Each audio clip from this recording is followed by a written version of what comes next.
Little Zachary was doing very badly in math.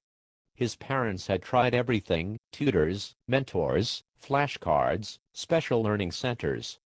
In short, everything they could think of to help his math. Finally, in a last-ditch effort, they took Zachary down and enrolled him in the local Catholic school. After the first day, little Zachary came home with a very serious look on his face. He didn't even kiss his mother hello. Instead, he went straight to his room and started studying. Books and papers were spread out all over the room and little Zachary was hard at work. His mother was amazed. She called him down to dinner. To her shock, the minute he was done, he marched back to his room without a word, and in no time, he was back hitting the books as hard as before.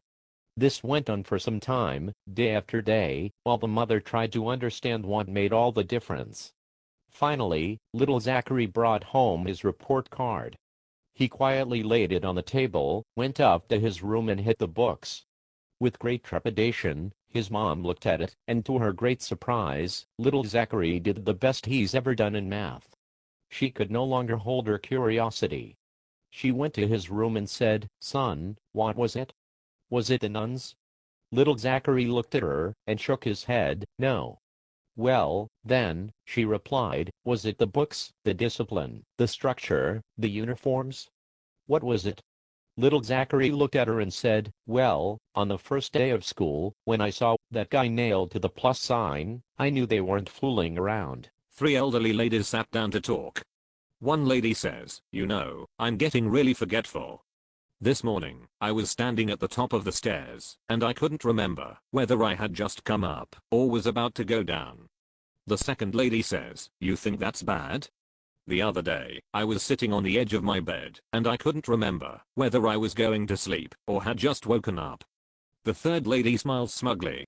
"Well, my memory is just as good as it's always been, knock on wood," she says as she raps on the table.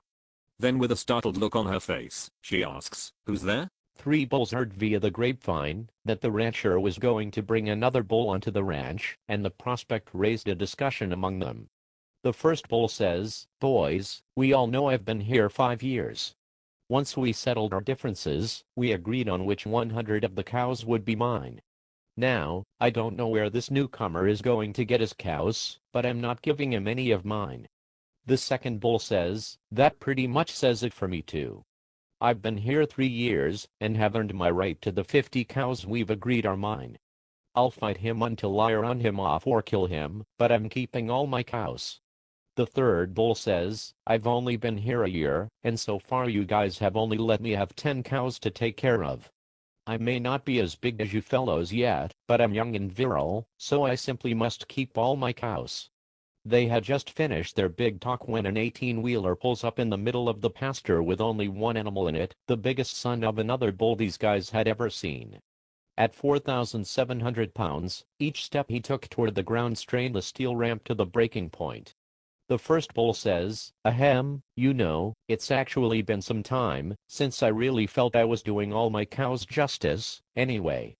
I think I can spare a few for our new friend." The second bull says, "I'll have plenty of cows to take care of if I just stay on the opposite end of the pasture from him." I'm certainly not looking for an argument. They look over at their young friend, the third bull, and find him pawing the dirt, shaking his horns, and snorting up a storm. The first bull says, "Son, let me give you some advice real quick. Let him have some of your cows, and live to tell about it." The third bull says, "Heck, he can have all my cows. I'm just making sure he knows I'm a bull."